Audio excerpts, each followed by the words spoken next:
And welcome to, I guess, the second episode of Going Alone. Here we have a replay from the King of the Storm tournament. This is going to be Team Expert versus Team Fnatic from EU. These are, of course, both EU HGC teams. And shout out to Bad Benny, who actually gave me this replay. I asked him for it, and he was like, yeah, sure, anything I can do to help out. Happy to do that. So shout out to Bad Benny for handing over this replay and giving me this first perspective. Unfortunately, due to the update today, we are in a situation where we have to use the Blizzard default UI, which means that we'll be doing a lot of this.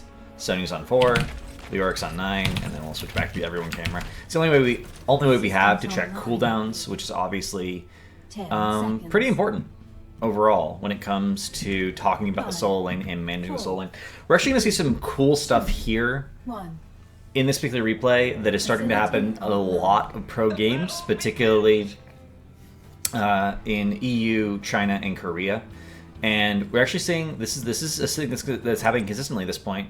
The split. This is a 2-3 split at the start of the game. We can see this is actually a 3-2 split here. Lucio's kind of hanging out in the mid lane. He might go to the bottom. And the reason we're starting to see this is because the solo lane is so incredibly important that teams have actually started to be like, well, if we have one person there for the first wave or the first 30 seconds, we can actually get such a big advantage for our solo laner that if the matchup is relatively even, the other person, you know, the person will win, right? Because they'll have that initial health advantage, that initial healing advantage, whatever. And we can see a certain awareness of this. Wow, that is a phone call. Apologize for that. Let me close that tab so that it doesn't happen again. Yeah, we can see a certain awareness of this in the rotations from the red team. They're trying to make sure that they match. They don't want to get out pushed. Zarya in particular is such a big threat whenever she's with someone in a lane that you have to have someone respond to her. And they opted to send Lucio up here. So there's going to be smacks on Lucio. And you can see what a big advantage this gives you. Wubby is basically out of health. He's already been forced to use his tap. Ethereal Angel is totally fine, and ADRD, of course, is just at full energy and has taken no damage whatsoever. And Ethereal is going to do the spin to win. Wubby is looking to potentially get his drain here. He does hit it. And this is a really critical element of laning in general as Leoric. You cannot win a lane as Leoric unless you hit your W's. If you don't hit your W's, you basically... This even applies to team fighting in a lot of ways as Leoric. If you don't hit your W, that fight's over. You need to back up and wait until your W comes off of cooldown. And especially in lane. That's one of the reasons that Hopelessness is a really good laning talent for Leoric, because it means it's harder to miss it and you can get it onto a longer range of heroes. But in this case, we actually see Leoric taking block. This is a Sonya-specific matchup talent. Sonya will chunk you. And the Leoric versus Sonya matchup is actually super, super interesting because it's gone back and forth multiple times. There was a time when Leoric's wave clear was so good, this was pre-scaling changes, that he automatically won the matchup. Because Sonya couldn't tank Leoric plus the wave with her whirlwind healing. It just wasn't enough. And then there was a point at which Sonya got buffed, and then Sonya started winning the matchup. This is when Sonya was really, really common in the meta. This was post-scaling changes. Everyone was like, Sonya, Thrall are the best bruisers. And, you know, Leoric fell off. That's part of the reason Leoric fell off, is because he didn't necessarily win the solo lane matchups anymore. And this is the same reason Thrall is falling off right now. He doesn't necessarily win a lot of the solo lane matchups right now. And when half of your identity is solo laning and you're not winning your solo lanes, then obviously it's not a good position to be in. And then Leoric got buffed. The cooldown reduction of Drain Hope happened. I believe it lost a second of its cooldown. And that actually pushed it enough in the other direction that Leoric won the lane against Sonya. And Leoric made a little bit of a comeback in the metas where Leoric was being played and Sonya dropped off again. And then Sonya got her massive healing buff, which essentially tripled the healing she gets from Whirlwind, because of the combination of the increased damage and the baseline increase in healing. Right? And now we're in a position where the matchup is really, really, really skill-based. That's where we are right now. Both of them can win. Leoric has to hit every single W in order to have a chance at winning the lane. Like, literally every single one. But Sonya can win the lane. and Leoric can win the lane. So we're analyzing a pretty interesting skill matchup today. Eventually, ADRD and Smexy style will both take off. You can see Ethereal Angel was forced to tap, use his tap, and now both solo laners have used their tap, which is not, you know, that's a position that you want to force as early as possible, ideally. So it's actually really, really good that it happened that way. Smexy's getting everyone topped off. Ethereal Angel waiting for more of the wave to show up because he wants as much healing available to him as possible. And this is one of the big things about laning as Sonya. The more targets there are to hit, the more healing you can get from Whirlwind, the more aggressive you are allowed to be. You can see, as soon as the entire wave gets here, he goes in, Wubby immediately hitting the Drain Hope. And you can see when the full wave is there, even with the full duration Drain Hope being used, Ethereal Angel basically doesn't lose health, especially if you account for the fact that he gets to pick up a globe every single wave. If you just clear the wave with Whirlwind and get hit by the Drain Hope and pick up your globe, the lane ties, right? If you just do those things, the lane automatically ties. And in fact, this is a really good time to talk about Sonya in general will tie basically any solo laner, melee solo laner. And you can do that just based on, this is actually one of the times you can evaluate how well Sonya's going to do in a matchup, if she can tie it or not, just based on actual math, right? What's the health of the minion wave? How much of that health does Sonya turn into healing? How fast does she clear the wave?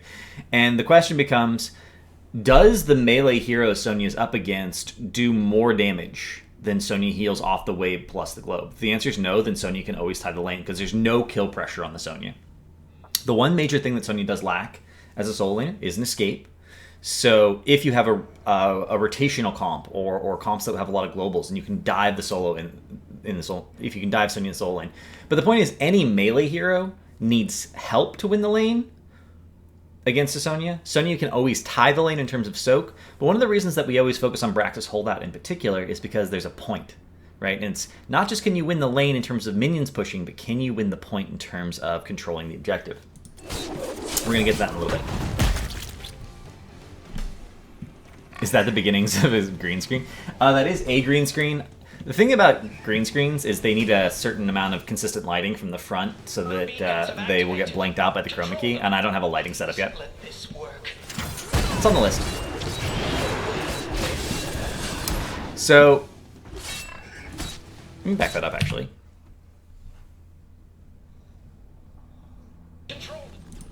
Right, so we're gonna go in the Leoric game here for a second.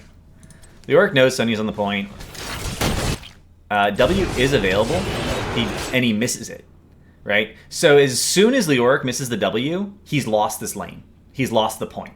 If you miss W as Leoric in pretty much any of your matchups, actually, but especially versus Sonya, you're done. You're done for the next 11 seconds. You cannot do anything except lose health for free because of slam spam, because of Whirlwind. Sonya won't lose any health, and you will. It's also worth noting that Sonya also went block for this matchup.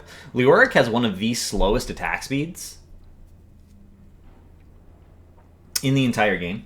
But as a result, he has average DPS, but that means his individual attacks hit really, really hard, which makes block extremely valuable in any matchup against a Leoric in particular. So this is something you want to evaluate. Generally speaking, when we see block in competitive play, it's because of a specific solo laning matchup. It's not, for the late game. It's because of that early game pressure. We see Rhyme a lot on Arthas. Since his rework, and it's just consistently the highest winning talent because Arthas is a very early game hero. Dominating a lane early on really helps him. Also, self-healing is always more valuable. Healing always makes armor more valuable, and Arthas has a lot of self-healing in his kit. Oh, I haven't installed Better Twitch TV.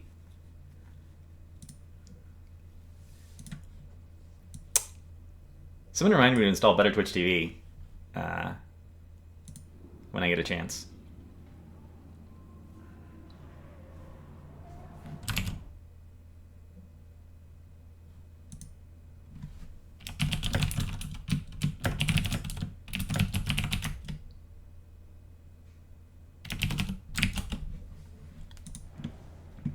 We're back. I don't know what's going on there, guys. And you can see as the W comes back up, Wubby hits his W again, and he's just going to back up, clear the wave. We're losing some of the objective. I don't know why this is invisible, by the way. It's just like the beacon's just gone. Is the bottom beacon gone? The bottom beacon's gone too, guys. I don't know. Changing cameras freaked the game out. Can we get it back? Nope. The beacon's just gone for the rest of the game. So you can see Ethereal Angel is DPSing the wave down. He's doing this to gain Fury, right? This is another thing we haven't talked about yet. It's really important to manage your Fury as Sonya. You want it to be always over 40, ideally. So you always have Whirlwind available if you do need it. You always want at least one movement. You always want at least one cast available so you can abuse her trait to chase people down. And in the melee matchup, you don't necessarily need to hit your spear on the hero. You can just use your spear for Fury generation if you want to. In a ranged matchup, which we won't talk about too much this episode, but if you're against a ranged hero as Sonya in the Soul Lane, which is actually one of the best ways to counter Sonya, you need to hit your spear on the ranged hero. If you don't hit your spear on the ranged hero, they can always poke you for free damage, and at best you're going to be able to tie the lane, but you won't have kill pressure on them. So if you're against a ranged hero, you need to save your spear for that. If you're against a melee hero, though, you don't really need to, unless you're simply trying to kill them, and there's a realistic possibility of doing that. But against a Leoric, there's no realistic possibility of killing him with him getting too far forward, getting chunked, and then getting spear slammed to death. It's not very likely. You see Ethereal Angel doing a very important thing here, which is globe control. He keeps grabbing the globe. Sustain is one of the major things. Generally speaking, when you have close soul lane matchups, it's because both heroes have relatively even damage and relatively even sustain. Getting an extra globe can actually make or break a lane. And we're going to see Wubby hits his W, but Ethereal Angel with the spin. And look, you can just see Ethereal Angel healed for about 10% of his health there, but he lost 25% of his health. But the shorter cooldown on Whirlwind means that he will be able to do it twice. However, the block is not mitigating enough of the damage, and Wubby does eventually start to win there. Even though Ethereal Angel went in there with the globe ticking away on his health bar, basically full health, and a good amount of Fury, it wasn't enough. Now he's forced to back up. He can, again, he does win. We've established that he wins the exchange in terms of health versus damage when he has a wave to spin on. So he can't win the point. As long as, the only reason he won the point before was because Wubby started out chunked from over trading in lane, and Wubby missed his W. If Wubby hadn't missed his W, he would have been able to sit on the point and trade into the Sonya. So with perfect play, Leoric wins the point, Sonya wins the lane. And this is one of the things that makes this matchup in particular so interesting and so complicated. And we're even going to see a rotation here from Zarya, Mediarty. They're losing the bottom point. So if your opponent does not have a siege composition, if they can't really push in very aggressively, it is okay to rotate one person out if your team is losing the solo lane. If you're winning the 4-man, it's also okay to rotate one person out. It's in the weird middle ground where if the enemy team has a siege composition, like they have a Hammer, or they have a Zarya, or they have a Sylvanas, someone who can push in really hard, then you can't rotate out of the 4-man unless you're absolutely dominating the 4-man. Like, you have to be winning the point. But because they're not winning both points, and because this comp is not, able to just siege up for free and start getting free damage to buildings, they feel comfortable rotating Zarya away. And Zarya is going to stand on the point. And Zarya cannot, Zarya has energy, you can't really stand one-to-one to her. This does force Ethereal to back up and get the tap. And here's something, it was good in the early game that the taps were used. But it's also really important to use your tap as early as it will get full value, and that's what we saw. The taps got forced out early on, but they're now up again, right? So both of them have tap available. Having tap available when you're in the sustain matchup is really important. Getting your tap as soon as it will get full value is important, and they did that, and now they're going to be up again already. So block versus Warpaint on Sonya for solo laning, same example against Leo. Is block still that much better? Yeah. Warpaint really helps you do merc camps efficiently. It really helps you with in-fight sustain in the late game. But if you are in a laning matchup as Sonya, where it's close and the enemy has a reasonably hard auto attack, block is always going to be more value than Warpaint because it's going to negate more damage. Especially if you're, especially on Braxis, where you're often forced to fight on the point, so you don't have, a lot of value from auto attacking. The value of Warpaint is iterative. It's small amounts of health over time. It's not like a big chunk of health because you just don't hit for that much. Especially if you're going Hurricane, right? If you were going focused attack, then the value of Warpaint would go up a little bit. But because you're not going focused attack, you're planning on going Hurricane because you want to have the ability to remove slows, and because you want that 1 second cooldown reduction, because that 1 second actually matters. The 1 second cooldown reduction on Whirlwind from Hurricane actually significantly increases the amount of health you can restore over a period of time in the Soul Lane, especially because it allows you to do 2 Whirlwinds per wave and basically get a full duration Whirlwind on all 7 minions twice, and it gives you more sustain because you can spin on someone more often. Right? So if you're in focus attack, it's possible that in some matchups, Warpaint would have been better than block. But if you're not going to go focus attack, then block is usually going to be better than Warpaint when it comes to winning the lane.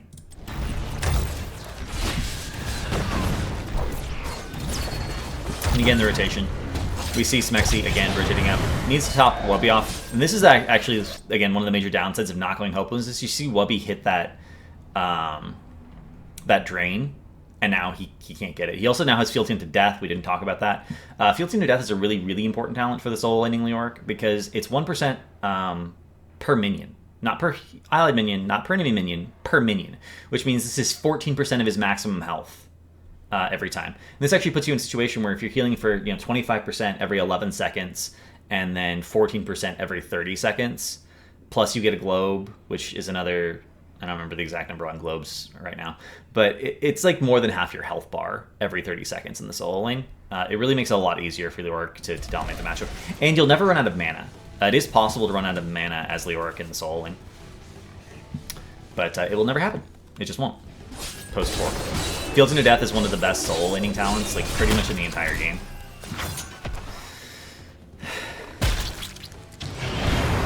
Oh, he wanted to do that. Ethereal Angel was actually mounting up to try and deny the W there, but he totally missed it. And Wubby did hit, so now Wubby is currently allowed to push back. Wubby also, I believe, grabbed the globe there, so Wubby has the significant sustain advantage. You can see how close this matchup is, right? So close that both teams are having to rotate someone up to help out with it. Since neither team has a sieging competition, or sieging composition, that's okay to do in the majority of cases. And I see he backs up, he tries, and he doesn't even, once it's there, he's like, okay, I'm not going to give up the healing from Whirlwind just to deny the value from your Drain Hope. And that's a tough question, right? You need to know the exact range of Drain Hope when you're up against Leoric. If Leoric hits a max range Drain, you want to break it by backing up as soon as possible. If Leoric hits a close range Drain and you can't, walk away and do it, you just want to keep spinning on the wave, right? You want to keep the lane happening. And Ethereal Angel actually is forced to back, unfortunately.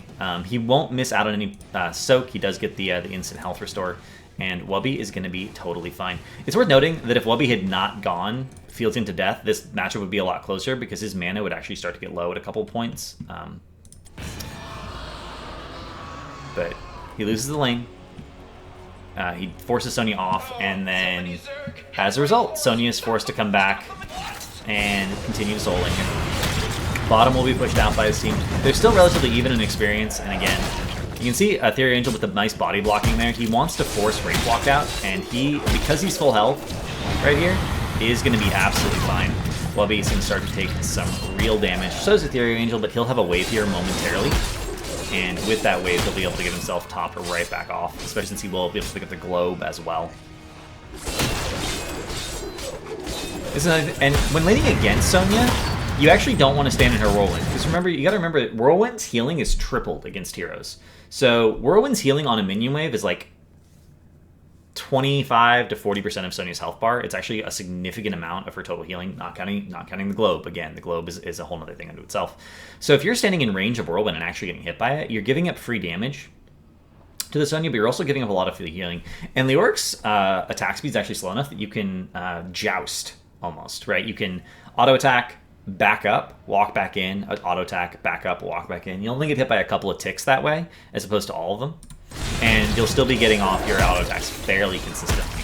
And you see Ethereal, he's spinning on the gate, he's spinning on the tower, he's spinning on as many targets as he can all the time, just to get the healing. And as long as, yeah, see, he's spinning on Wubby. And if he's just spinning on Wubby, it's really, really close. Level 7, You know, Paralyzing Rage is a nice pickup for team fighting for Leoric, but it does nothing again for this matchup.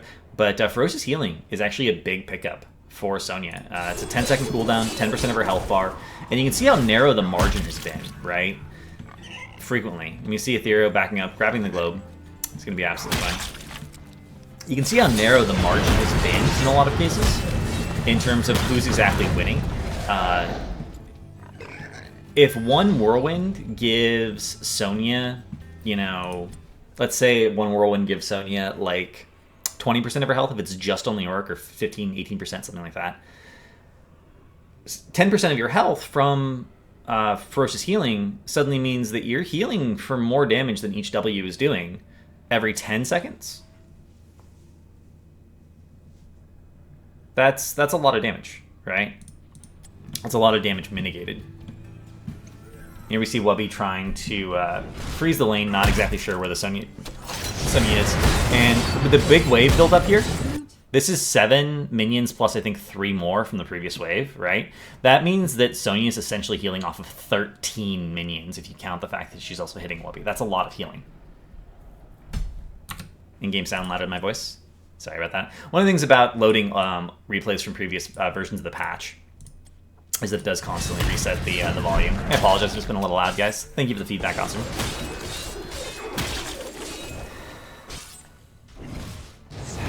And again, it's worth noting that these are 2 professional teams playing this out.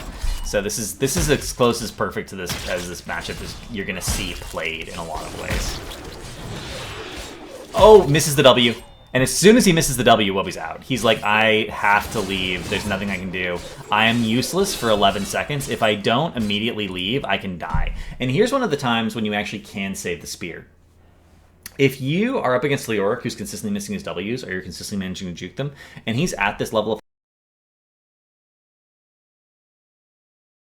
If you get one slam off, and then get a spear and slam him again, and he doesn't use Wraithwalk in time to get to safety, you can actually kill the Leoric. Can I turn the music off? You guys don't like music? I love the music. All right, I'll turn the music off.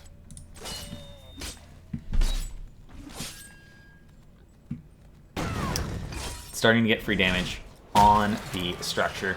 And you can see it's a very slow process, right? Wubby hasn't died. Ethereal Angel hasn't died.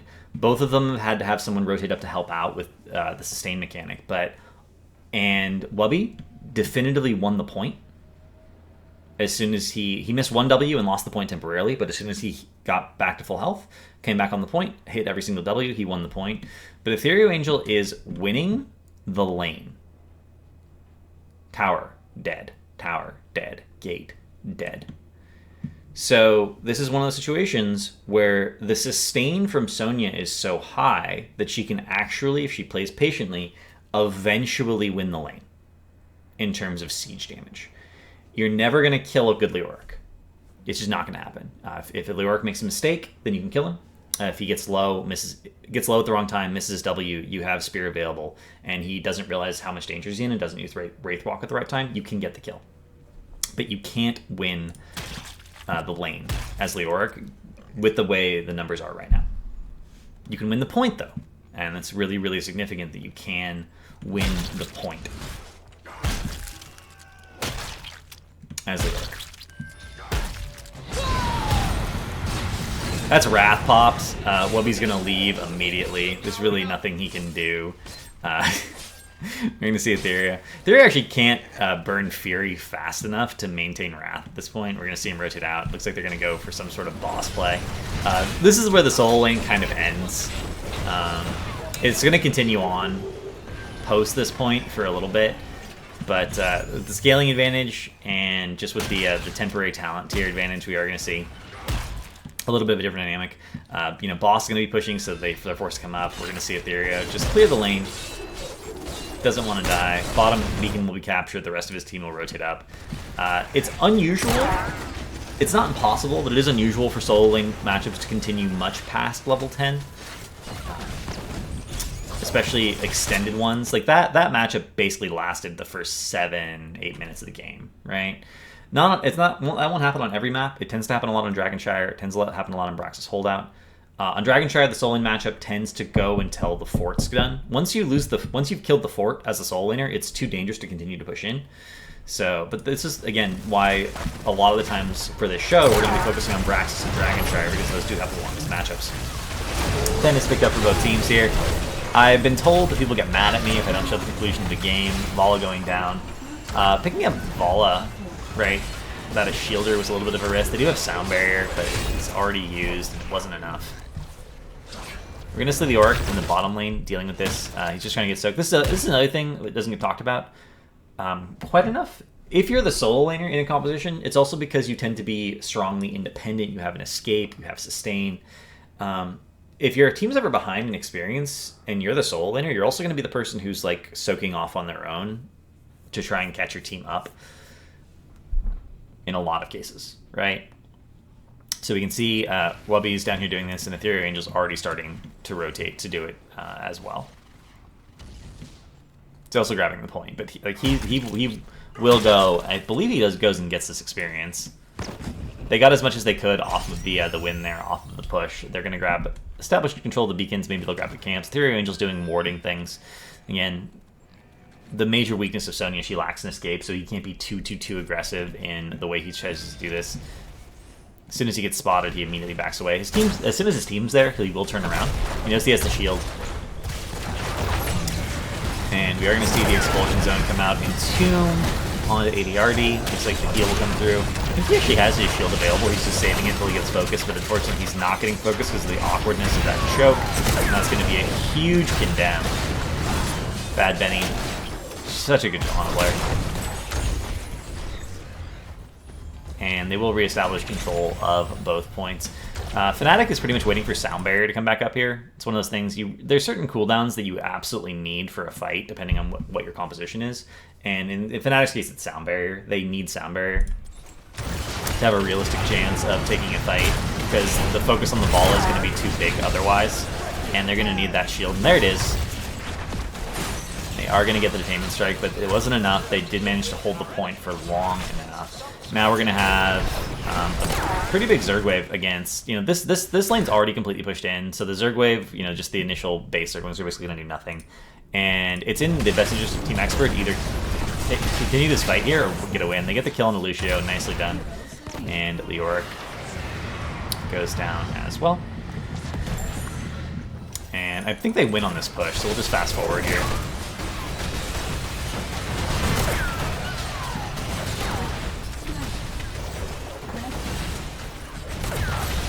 I'll let you guys see the dead core. Dead core.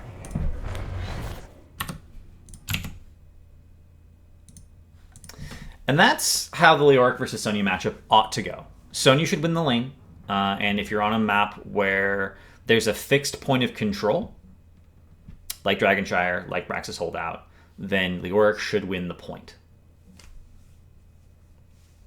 But there's a lot of sustain. There's a lot of... Leoric cannot miss his W. If Leoric misses even a single W, he's going to start to lose the lane really, really hard. If he misses a W, he doesn't win the point. And Sonya pretty much just has to spin. She really just has to keep her health up by using Whirlwind as frequently as possible on as many targets as possible, and she is going to win the lane. And again, this is a matchup that's gone back and forth multiple times since, since pretty much Leoric was in the game, right? Sonya wasn't very, very, very popular back then, but she was used quite a bit in the Korean scene. The reason Sonya, by the way, wasn't popular way back in the day is because she had a weird interaction where her slam actually didn't reset her auto attack timer. It reset it to 0, right? So if it... Let me turn this down. If her attack was like at 1 second, a lot of times you'll have abilities that you'll do an ability and then you'll attack again instantly. Butcher's Q, Arthas is D, so it's beneficial to attack and then immediately do it again. In Sonya's case, the weird slam bug she had was that it reset it to base. So if you were halfway through your auto attack timer and then you slammed, it would reset it so you had another second to go. You could actually, if you had enough Fury generation, miss every single auto attack. Right? You would never auto attack. So it took a lot of mechanical acuity to only slam right after you auto attacked, like every single time. And as a result, we pretty much only saw her in the Korean scene. They fixed that, and the scaling changes boosted her up because it gave everyone really, really effective wave clear. She came back down in the Leoric versus Sonya matchup after Leoric's cooldown reduction on Drain Hope, which I believe is only from like 13 to 11 seconds, but they also buffed it by 5%. So that was like a small change that put Leoric back on top, and now with the healing from Whirlwind, Sonya's back on top. So it's this back and forth, right? This is a matchup where small number changes, in addition to perfect play, kind of determines who wins. I want to show you guys a little bit, something a little bit different. This is Resurgence versus Zero. Right, in Eastern Clash. The battle begins in 10 And I want to give you an idea of how dominant Sonya can be in a lane. So I'm just going to fast forward through the early part of this game. This isn't Sonya versus Leoric. This is just a quick bonus. I always want to try and go over as many matchups as possible. Also gives me just more of a chance to talk about how cool Sonya is. This is a small thing, by the way. Whenever you have self-sustain, every point of damage that you take from the minions is a point of damage that your wave is not taking, right? So by engaging the wave before it gets to it, particularly because the archer minions do the most damage, you're actually saving your wave from a lot of damage, which is going to mean that it can get a few more tower shots. I think it's 3 tower shots per frontline minion. So if you save them from taking enough damage, you're going to get the full 3 as opposed to just 2. But here's how crazy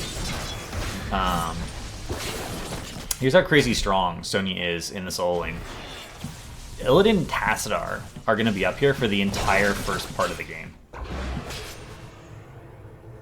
And traditionally, Sonya is pretty good against Illidan in the solo lane because her healing is, ability-based. It's not based on auto attacks. I just realized using Tyrael's shield on the minion wave versus Sonya is a bad thing, right? Because then she can spin more on them. It's not a great thing. I'll say that. It's not a great thing. That's definitely a lane that Sonya wins regardless, though. So, 2 heroes. Sonya doesn't really have a chance of getting killed here, especially because she did take the block. Even though it's not very useful versus Tassadar, it is really useful versus Illidan. But if she can get on top of multiple heroes here, get on top of both of them, she can actually sustain. They are going to lose out ammo on the tower. She is going to slowly, lose this lane. This is not a lane that she wins, per se. But she hasn't even tapped yet, right? She's been against 2 people for 2 minion waves. This is the 3rd minion wave coming up. And she hasn't even been forced to tap yet. The rotation is going to allow some pressure here. They might be able to get a kill if they execute this correctly. Looks like Tassadar have E available. 0 in is out of there. But this is how crazy Sonya is. That even if she's losing the lane 2v1, she can tie the lane for quite a while. And that ended up being a trade. Tassadar was getting focused down by Sonya in the back lane, while Capricorn on Tychus just got destroyed.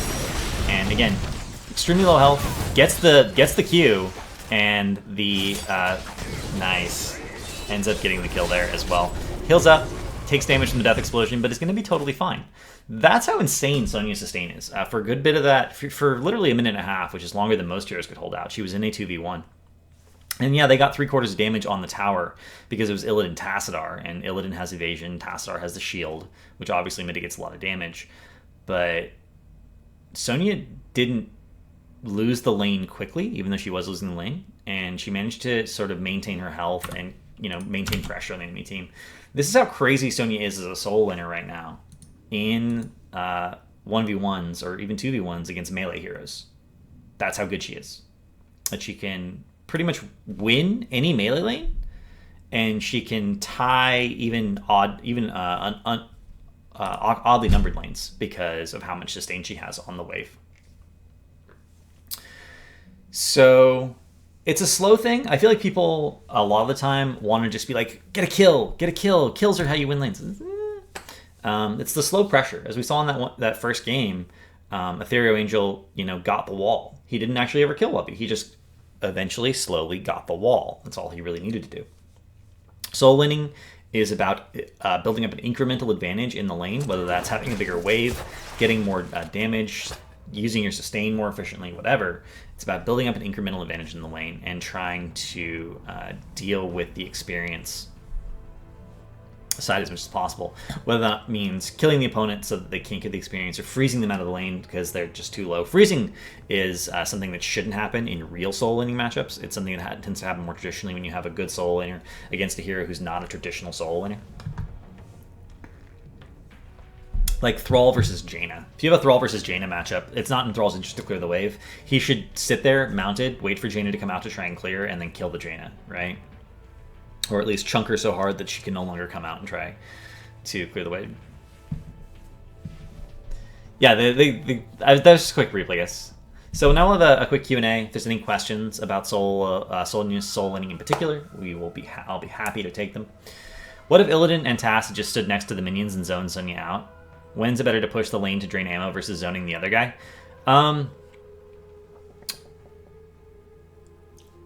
It wouldn't have worked. That's the thing. Sonya can stay mounted, and neither one of those is really a ranged hero. I mean, Tassadar, yeah, is a ranged hero, but he's not really doing that much damage.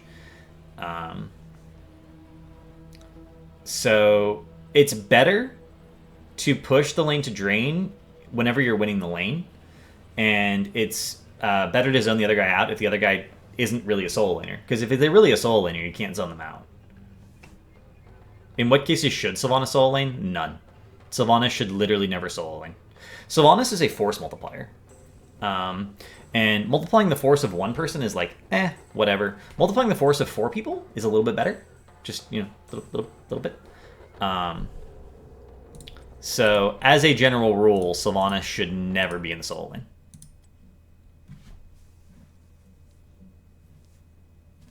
What's the Zag versus Sonya matchup like? I assume she heals off hitting the Hydra and Bile Drop, correct? Ooh, yeah. Zag versus Sonya is kind of weird, to be honest. And we've actually seen it a couple times in China now, because China still really, really likes Zag, or at least one of their teams does. She's not necessarily a general meta pick, although we've seen some Zag lately.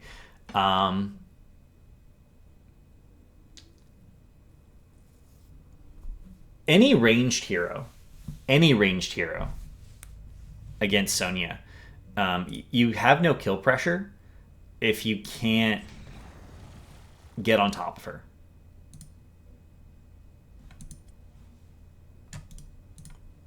And the only way to get on top of her is to hit your spear, right? So you have to hit your spear. Really good Zagaras will actually try and anticipate your spear and use W, the Hunter Killer, right as you spear to block the spear. You can't clear the creep efficiently as Sonya because you have to use a whirlwind to do it. So if you always put the creep tumor far enough away from the minion wave that Sonya has to make a choice between clearing the tumor or getting on top of the wave, then you're always going to have that movement speed increase. And at that point, Zag always is alive. I'm not going to say she wins, but she's always alive. But then you pick up Volatile Acid. And with Volatile Acid at level 1, Zagara can actually damage your buildings from off-screen. Like, you literally can't see her, and she's throwing banelings at your wall, and your wall is slowly dying because of the bonus damage. Volatile Acid is all non-heroic damage, which means it counts for buildings. And you actually end up doing a lot of damage to the buildings very, very, very quickly. So Zagara is in a weird place right now, in that if you can't kill her, she can out-siege you, no matter who you are, in the solo lane. Just by going Volatile Acid and literally killing buildings from off-screen. Right? So it's a situation where Zag doesn't have any more sustain. She doesn't have the reconstitution at level 1. The increased generation on creep. But if she's literally killing your buildings and winning the lane from off-screen, does she need that? Who wins the solo lane? Zagara played by a bronze player versus Morales played by Rich. I'm gonna say Rich just because I don't ever doubt Rich. Also, Zagara is not exactly hard to play. And I don't see how Morales has kill potential, but I don't know. Maybe he'll do some irradiate shenanigans. I don't know. Yeah, Zagara is actually pretty hard to deal with for any melee hero in the Zolan. Ranged, at least, can threaten her a little bit more, poke her out. And this is one of the things that I think is so interesting about the solo laning matchup. Because there are heroes that beat other heroes. And we're actually even starting to see a trend of some of the top teams. They'll draft a solo laner, like a traditional solo laner, in their first couple picks, and then the enemy team will counter. And then at their last pick, they'll draft a counter to the counter, and then that will be the solo lane matchup, and the traditional solo laner will actually go into the 4-man. Like, the solo lane is so important that we're starting to see draft mine strategies come into play at the competitive level, and we're starting to see this easy rotations, or easy things at the beginning of the game where we'll have a 2v2 in the top lane instead of a 1v1. How should Sonya versus Dahaka play out? They both clear. So Dahaka's kind of a funny case because he doesn't have infinite mana, but with his global, he essentially has infinite mana because of the sustain. Neither one can kill the other one. Even if you can hit your drag on Sonya, which you shouldn't be able to do. Sonya should be moving around enough that doesn't happen. If your drag interrupts Whirlwind, well, Whirlwind still has a shorter cooldown than drag. So they both clear the wave. If either person makes a mistake, it is possible for one of them to secure a kill. But Dahaka versus Sonya should tie. But Sonya does enough damage and has enough sustain relative to Dahaka's sustain that she should eventually be able to win the point. So on a map like Braxis. But then Dahaka just hearths and comes back at full health and full mana. And Sonya has to do it again. And doing it again is not as easy as it sounds. So in the war of attrition, Dahaka's global wins, but then he's not using his global for anything else, which is kind of a win for your team anyway. It's a complicated matchup. If I had actually a replay of it, I would go over it in more detail because it actually is an interesting matchup. But unfortunately, no one's played it lately. I've spent a good bit of the last couple days looking for professional replays, contacting teams and. There hasn't been very much of the other matchups. If Sonya is picked early in draft, who should you draft to put against her in lane, assuming there's no other major priorities? I mean, I would play Zagara against her if I really just desperately wanted to win the lane because of the outsieging potential. But if it was on like Braxis, I would pick Leoric. Leoric loses the lane but wins the point, right? And it just depends on the map in a lot of ways. There's lots of heroes who can hold the lane for the first minute and 30 seconds or whatever, which is when objectives spawn. So if you're on a map that has a regularly spawning objective that's not in lane, like Battlefield of Eternity, like Infernal Shrines, then the solo lane doesn't matter as much because you only need to be able to hold it for the first minute and a half, right? You don't necessarily need to be able to win the lane. But any ranged, even if they're not traditionally a solo laner, will do reasonably well, particularly ranged that have a movement speed increase. So Falstad with his trait, Lunara with her mount with a 20% increased movement speed. Lots and lots and lots of things. Thrall with block, Monotide, and Windfairy talents actually beats all besides Godillion. That is not true. There are many heroes that dumpster Thrall in lane right now. Actually, one of the reasons we haven't seen Thrall in the meta is because a lot of his counters in the solo laning department are meta. I mean, there's a reason we haven't seen Thrall played in competitive for the last, 2 months. When's the last time Thrall got played in a competitive game, actually? Let me check this on Master League real quick.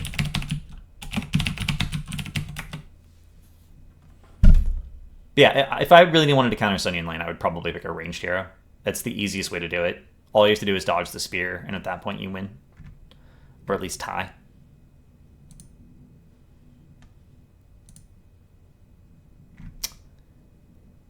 Start over again versus CE.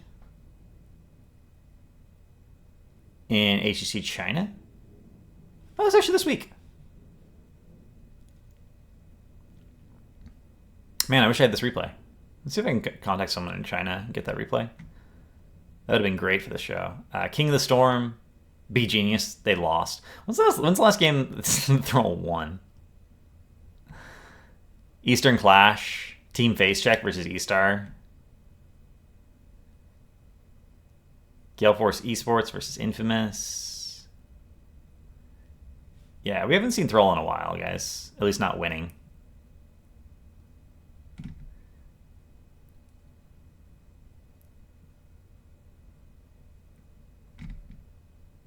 Man, I wish I had this replay. I could go over the Thrall versus Sonya matchup. Although, for all I know, this wasn't a strict Thrall versus Sonya matchup because this is China, and they do tend to have 2-3 splits a lot of the time and do funny rotations. I say funny because they're not standard. They're actually quite strong. I think China may have a better understanding of the rotation game than almost any other region, but it's not enough.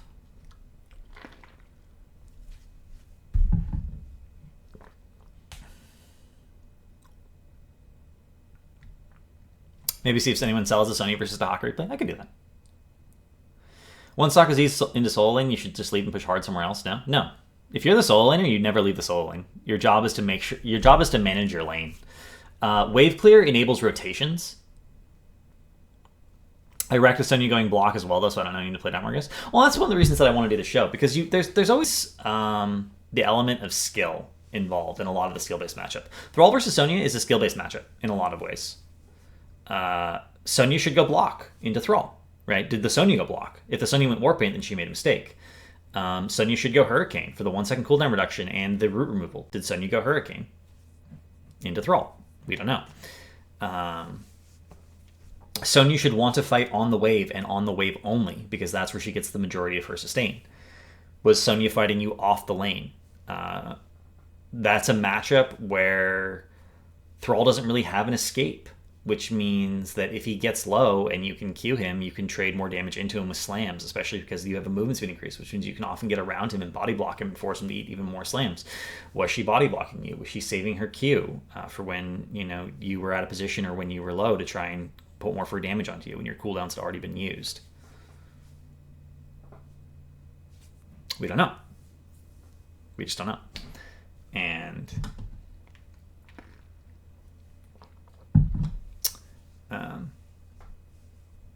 should Thrall save his root for after she whirlwinds post 4? I mean, it's an interesting question, right? Sonya's going to whirlwind on the wave, ideally. If you root her on the wave, it's not like it stops the whirlwind.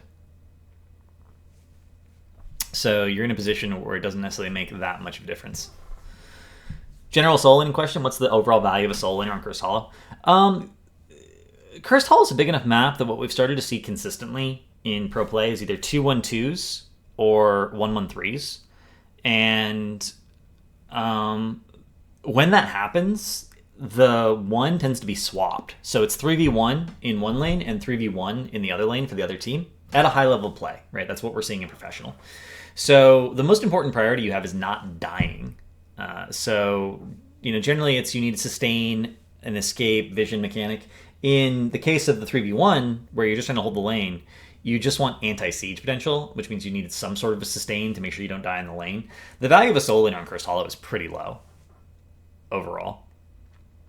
Because the objective's going to spawn, and you're not going to be in a situation where it really matters that much. So I would not draft specifically to win a solo lane on Cursed Hollow the same way I would on like Braxis or Dragonshire. Really like playing Murden versus Sonya. Usually go full healing 1-3-16. Skullcracker 7 to keep ready. Feels good in low diamond ranks. Murden actually is a surprisingly effective solo lane because of Third Wind. His wave clear is just good enough, especially once he hits 4 with Thunderbeard, to like clear the wave, and then he just jumps out and heals back to full. Like you can't kill a Murden. The problem with Murden as a solo laner is that Murden's such a good tank that you often don't find yourself in a situation where you're going to want to be in the solo lane as Murden. But he can tie a lot of lanes, and he can win a couple of them. We have seen, back when ETC Murden were the only 2 really effective tanks, we actually saw some teams be like, well, let's just take ETC Murden at the start of the draft. We'll just take both of them. And then the other team won't have a tank. And then Murden was played as the bruiser, and ETC was played as the tank. I was Sonya and got wrecked by Rexar also. Yeah, that's an interesting skill matchup. Because Rexar has a stun, right? You can't really kill Rexar unless he makes the mistake of getting too far forward and you can actually get a Q onto him. It actually sucks. It's really hard to kill Misha, Like, it's hard to put enough damage on Amisha. And as long as Rexar saves the stun for Whirlwind, you're going to be in a position where your healing is no longer as effective. And at that point, you're basically coming down to Globes, Warpaint, and Outplay. If you can dodge the stun, or if you can put yourself in a situation where the stun's already been used and then you can spin, you're in good shape. But Zul'jin, if you dodge every other spear, can wreck Sonya. Well, yeah. Zul'jin, I mean, any ranged hero will beat Sonya if you're dodging spear. If Sonya doesn't hit her spear against a ranged hero, she should be losing the lane. Or at least taking a lot of free damage. Is Tass still a viable solo laner? I played a game with him and ended up soloing and it felt terrible. You have to go Psi Infusion at 1. But it's the same thing it was before. You just clear the wave and back up. And clear the wave and back up. There are heroes that will obviously dominate you because they can siege your buildings directly. Like, Illidan is not... For some reason, people don't think of Illidan as a solo laner. I don't understand that. Illidan's actually a really good solo laner, and if you're not actively able to kill the Illidan, he can just use evasion to tank tower shots, right? If he knows you can't kill him, a good Illidan will walk up to the tower wall, pop evasion, eat the shots, back up, AA the wave, go back to the tower, evasion, eat the shots, back up. He's taking 0 damage throughout this process, right?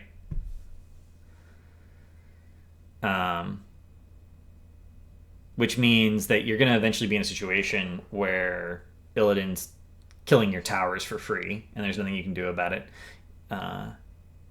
There are heroes that killing the wave is enough because they can't push in. And there are heroes where if you can't actually threaten real damage against them, they can just dominate your lane. So it just depends. But once Psi Infusion's quest is finished, it's basically instant clear. And again, it's hard to kill a Tass. It's even harder to kill a Tass early on now than it was, because technically in the early game his E got buffed with the baseline movement speed and everything. So yeah, I would say Tass can hold almost any lane, with except for against heroes that can siege directly onto buildings, but he can't win. He can't win any lanes. Maybe with AA build. The buffs to AA build are pretty nice.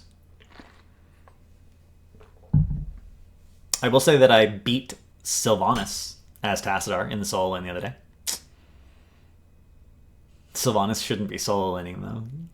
So that's about where Tass is.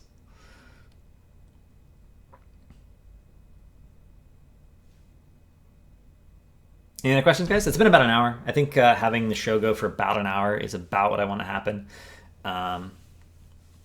The next draft article should be going up on GFE this weekend. It's basically an update to my original drafting guide about the basic templates for drafting and which heroes can fill which roles. Gift of Life is done, to the record. Gift of Life is actually finished. I just need to go through and do the same thing I did for the Art of the Tank, which is make a list of which heroes can do which things and how well. But that shouldn't take me too long. So can still win. I bulleted Sonya and Braxis 1v1 in my Cheerleague match with Tass. Yeah, and that's, I mean, again, Sonya doesn't do well against ranged heroes. If you don't hit your Q every single time as Sonya against a ranged hero, they're going to be able to bully you.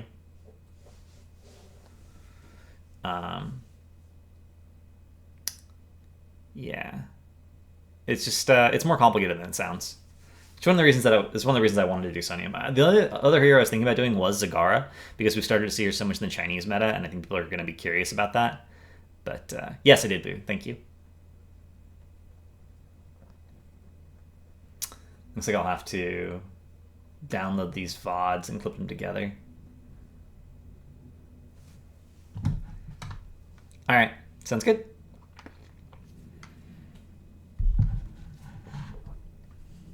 Any other questions, guys? I might actually make a Practice the Solo Lane channel on the Nexus Schoolhouse Discord at some point in the near future and start using those replays. How does Sonya do against Vikings? Sonya dominates Vikings. It's just not... No. Don't ever do that to yourself. Vikings against Leoric, the Vikings should actually win. Yeah. That sounds kind of strange to say, but it's true. Vikings should actually beat Leoric in lane. Because you can just have Eric up there in the front, and then as soon as the Drain Hope lands, Eric runs away, and you still have the damage from Balog and Olaf. And it's just crazy. And, if you do mess it up, you have Z to break the Drain. Block's just not useful against Vikings, which kind of forces him into hopelessness. But, yeah. I don't think we're going to see a whole lot of Vikings as solo laners, by the way. But it is interesting that there are matchups where Vikings win. And Blizzard keeps talking about how they are considering adding talents that encourage the Vikings to be together instead of split up over the map, to give them more of an identity of that team trio as opposed to people who are just separately everywhere. And if they ever do that, then obviously all the solo lane matchups are going to improve. We actually had a Vikings Rez trying to stop our Sonya while she was on core. It actually saved her because the whirlwind on 3 heroes. Yeah, you don't want to give Sonya more heroic bodies to spin against as a rule. Absolutely insane. All right, well, that has been this week's episode of Going Alone. The other shows should start next week. I've had a little bit of trouble getting them off the ground. Also because HGC hasn't been going on, but HGC is starting up this weekend, which means we will have an opportunity to do a lot more review. The recap every week of what's been going on with HGC and where the meta is in different regions is going to be a show that happens starting next Tuesday. And Going Alone should always be on Wednesdays, and then there's going to be some other shows coming up on Thursdays and Fridays. And Monday will be my day off for the moment to set up for the week and to work on guides. Gift of Life is coming up soon. Next drafting guide's coming up soon. And the updates to EDC and Nubrak, Varian, and Johanna should come out soon. And I'm actually releasing my Sonya guide next week on MMO games. So a lot of content in the pipeline for me. I've just been really, really busy building a new computer and getting everything set up again. But we should be back on track for content production. Thank you guys for watching. And if anyone knows an artist, by the way, who would want to do some overlays, I think it'd be fun to have an overlay for each individual show, like a Going Alone overlay, and all in sort of the schoolhouse theme. But yeah, thanks for watching, everyone, and I will see you all tomorrow, hopefully.